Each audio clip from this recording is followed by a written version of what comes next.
अस्सलाम वालेकुम। कैसे हैं आप सब लोग। मैं अब्दुल करीर। आज के लेक्चर के अंदर हम डिस्कस करने लगते हैं न्यू फ्लटर का प्रोजेक्ट हम किस तरह क्रिएट करते हैं।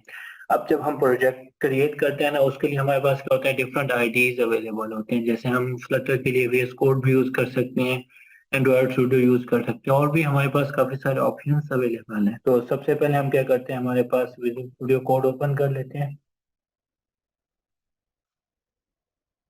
जिसकी इंस्टॉलेशन बेसिकली हमने प्रीवियस लेक्चर के अंदर देखी थी। तो हम इसे क्या कर लेते हैं, स्टार्ट कर लेते हैं। ओके। जब हम वेरी फर्स्ट टाइम हमारे पास अपना VS कोड स्टार्ट करेंगे, तो उसके लिए हमें सबसे पहले क्या चाहिए होता है, फ्लटर की एक्सटेंशन का इंस्टॉल करना मैंडेटरी होता है। अगर आपके पास फ्लटर की एक्सटेंशन नहीं है तो आपका प्रोजेक्ट क्रिएट नहीं होगा। तो हम सबसे पहले यहाँ पे एक्सटेंशन के अंदर आते हैं। एक्सटेंशन के अंदर ये देखिए मेरे पास ऑलरेडी फ्लटर की एक एक्सटेंशन इंस्टॉल है। फॉर एग्जांपल मैं इसे अनइंस्टॉल कर देता हूँ, तो ये देखिए मेरे पास हो गया। आप जब वेरी फर्स्ट टाइम आएंगे, आप यहाँ पे सर्च में जाएंगे और फ्लटर लिख के आप जस्ट सर्च आउट करेंगे। जैसे सर्च करेंगे आपके पास ये एक्सटेंशन आ जाएगी, तो आप इसे क्या कर लेंगे, इंस्टॉल कर लेंगे। जैसे इंस्टॉल करेंगे, ये देखिए मेरे पास इंस्टॉलिंग पे चली गई, हमारे पास क्या हो गई, इंस्टॉल हो गई। अब जैसे हम फ्लटर इंस्टॉल करते हैं, फ्लटर के साथ साथ हमारे पास डार्ट की एक्सटेंशन भी हमें इंस्टॉल करनी होती है। लेकिन जैसे हम फ्लटर की इंस्टॉलेशन करते हैं, तो डार्ट की एक्सटेंशन हमारे पास क्या होती है, ऑटो इंस्टॉल हो जाती है, उसे हमें इंस्टॉल करने की जरूरत नहीं होती। अब हमारे पास फ्लटर की VS कोड के साथ एक्सटेंशन इंस्टॉल्ड हो गई है। अब नेक्स्ट हमने क्या करना है, फर्स्ट प्रोजेक्ट क्रिएट करना है। फर्स्ट प्रोजेक्ट क्रिएट करने से पहले हम क्या करते हैं, अपना एक रिकॉर्ड फोल्डर बना लेते हैं, जहाँ पे हम अपनी सारी फाइल्स सेव रखेंगे। जैसे फॉर एग्जांपल मैंने यहाँ पर डॉक्यूमेंट्स के अंदर एक फोल्डर बनाया हुआ है फ्लटर प्रोजेक्ट्स के नाम से। अब यहाँ पे मेरे पास सारे के सारे मेरे फ्लटर के प्रोजेक्ट इसमें अवेलेबल हैं। अब नेक्स्ट टाइम फॉर एग्जांपल मैं कोई प्रोजेक्ट सर्च आउट करना चाहूंगा फ्लटर का, तो मुझे इसी फोल्डर के अंदर मेरी सारी फाइल्स अवेलेबल होंगी। तो इस वजह से आप भी क्या करेंगे, डॉक्यूमेंट में या जहाँ पे भी आप फोल्डर क्रिएट करना चाह रहे हैं, फ्लटर प्रोजेक्ट के नाम से फोल्डर क्रिएट कर लेंगे, ताकि हमारे पास सारी फाइल्स उसी के अंदर सेव होते रहे। अब हम यहाँ पे व्यू के अंदर आते हैं। व्यू के अंदर यहाँ पे हमारे पास ऑप्शन होता है, या शॉर्ट की आप प्रेस कर लें, Ctrl+Shift+V। जैसे आप यहाँ पे क्लिक करेंगे, तो यहाँ पे आप सर्च आउट कर लेंगे फ्लटर न्यू प्रोजेक्ट, वरना यहाँ पे आपके पास हिंट आ रहा होता है, क्योंकि मेरे पास रिसेंटली यूज के अंदर है, इसलिए मुझे शो कर रहा है। आपके पास अगर नहीं शो कर रहा, तो आप जस्ट फ्लटर लिखेंगे, आपके पास आ जाएगा। अब नेक्स्ट हम क्या करते हैं, फ्लटर न्यू प्रोजेक्ट पे क्लिक करते हैं, तो यहाँ पे डिफरेंट हमारे पास ऑप्शंस अवेलेबल हैं। तो हमने किसको क्रिएट करना है, हमने अपनी एप्लीकेशन को क्रिएट करना है। तो यहाँ पे हम फ्लटर पे क्लिक करके एप्लीकेशन पे क्लिक करते हैं। जैसे एप्लीकेशन पे क्लिक करते हैं, तो हमारे पास अब हमारा फोल्डर मांगता है कि आपने प्रोजेक्ट किस फोल्डर में क्रिएट करना है। तो आप डॉक्यूमेंट के अंदर आके, डॉक्यूमेंट में हम आके, हमारे पास फ्लटर प्रोजेक्ट का हमारा फोल्डर अवेलेबल है, उसके अंदर हम क्या कर लेते हैं, सिलेक्ट कर लेते हैं। जैसे सिलेक्ट करते हैं, अब बेसिकली हमारे पास एप्लीकेशन का नाम दे रहा है। तो इस एप्लीकेशन का मैं क्या नाम दे देता हूँ, फ्लटर VS कोड।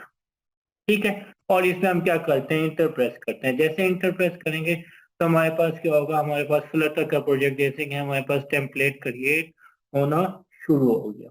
अब जैसे हमारे पास कंप्लीट होगा, ये देखेंगे हमारे पास फ्लटर का फर्स्ट प्रोजेक्ट क्रिएट हो गया। और जैसे क्रिएट होता है, तो इसके साथ हमारे पास बाय डिफॉल्ट हमारे पास कुछ फ्लटर का कोड लिखा हुआ आ जाता है। इससे फर्दर हम नेक्स्ट लेक्चर के अंदर डिस्कस करेंगे। तो ये हमारे पास क्या हो गई, इंस्टॉलेशन कंप्लीट हो गई। अब अगर हम इस फोल्डर में जाते हैं, तो ये देखें मेरे पास फ्लटर VS कोड के नाम से जो भी हमने क्रिएट किया है, हमारा प्रोजेक्ट क्रिएट हो गया। ये जो था, हम VS कोड के अंदर हम अपना फ्लटर का न्यू प्रोजेक्ट किस तरह क्रिएट कर सकते हैं। अब नेक्स्ट हमारे पास क्या है, आज के लेक्चर के अंदर हमने एंड्रॉइड स्टूडियो की भी इंस्टॉलेशन करनी है। तो उसके लिए हम यहाँ पे क्या करते हैं, हमारे पास एंड्रॉइड स्टूडियो ओपन करते हैं। अब एंड्रॉइड स्टूडियो के अंदर जब हम फ्लटर को करते हैं ना, तो अगर आपके पास बिल्कुल लेटेस्ट वर्जन इंस्टॉल है, तो उसमें फ्लटर का प्लगइन होता है। अगर यहाँ पे आपके पास क्रिएट न्यू फ्लटर प्रोजेक्ट नहीं आ रहा, तो हमें क्या करना होगा, फ्लटर का प्लगइन इंस्टॉल करना होगा। फ्लटर का प्लगइन कहाँ से इंस्टॉल करेंगे, हम यहाँ पे कॉन्फ़िगर के अंदर जाते हैं, यहाँ पे प्लगइन्स के अंदर। प्लगइन्स के अंदर जाने के बाद यहाँ पे हम सर्च आउट करते हैं फ्लटर को। ओके, ये मार्केट प्लेस में जाना है, मैं बेसिकली इंस्टॉल में सर्च कर रहा था, यहाँ पे फ्लटर आ गया। हम इसे क्या कर देते हैं, इंस्टॉल करते हैं। ठीक है। और साथ साथ हमारे पास उसका डार्ट भी इंस्टॉल कर लेते हैं। ठीक है। उसके बाद हमारे पास फ्लटर की इंस्टॉलेशन कंप्लीट होगी। ओके, इंस्टॉलेशन कंप्लीट हो गई। अब हमारे पास ऑप्शन क्या दे रहा है, रिस्टार्ट आईडी का। अब हम क्या करते हैं, जस्ट रिस्टार्ट करते हैं इसे, ताकि हमारे पास फ्लटर की इंस्टॉलेशन उस पर कंप्लीट हो जाए। तो हमारे पास ऑटोमेटिकली हमारे पास एंड्रॉइड स्टूडियो रिस्टार्ट होगा। ये देखें, अब हमारे पास जैसे इंस्टॉल हुआ, देखें हमारे पास न्यू पर फ्लटर प्रोजेक्ट का ऑप्शन आ गया, जो पहले हमारे पास नहीं आ रहा था। अब हम क्या करते हैं, न्यू फ्लटर प्रोजेक्ट पे हम क्लिक करते हैं। अब जैसे हम फ्लटर प्रोजेक्ट पे क्लिक करेंगे ना, तो यहाँ पे आपके पास क्या करता है, पाथ मांगता है। पाथ के बेसिकली हमारे पास जो लास्ट लेक्चर में हमने फ्लटर का एसडीके सेटअप किया था, तो हम क्या करेंगे, उसका फ्लटर का पाथ यहाँ पे सिलेक्ट करके इसे ओके कर देंगे, पाथ दे देंगे। और उसके बाद हम क्या कर देंगे, नेक्स्ट करेंगे। नेक्स्ट करने के बाद यहाँ पे हमारे पास डिफरेंट ऑप्शन पूछ रहा था कि आप पैकेज नेम क्या देना चाह रहे हैं। यहाँ पे जैसे अभी हमने क्रिएट किया था, तो यहाँ पे मैं क्या नाम दे देता हूँ, फ्लटर फर्स्ट प्रोजेक्ट।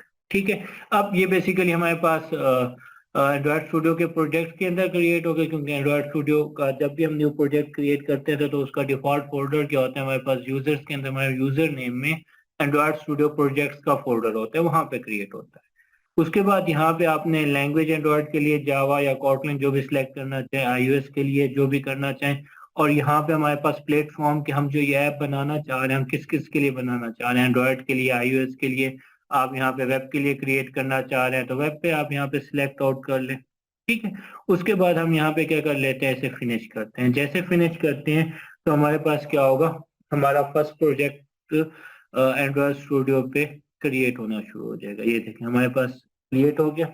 अब यहाँ पे अब जब हम प्रोजेक्ट की फाइल्स के अंदर आएंगे, तो यहाँ पे हमारे पास वो सारी फाइल्स हमारे पास क्रिएट कर रहा है, जो हमारे पास VS कोड के अंदर हमारे पास अवेलेबल थी। ठीक है। तो इन दोनों आईडीज में कोई डिफरेंस नहीं, आप जो भी यूज करना चाहें यूज आउट कर सकते हैं। अब दोनों पे हमारे पास क्या होता है, same files, each and everything same होती है। तो आज का लेक्चर हमारे पास इतना ही था। इंशाल्लाह नेक्स्ट लेक्चर के अंदर हम फर्दर कंटिन्यू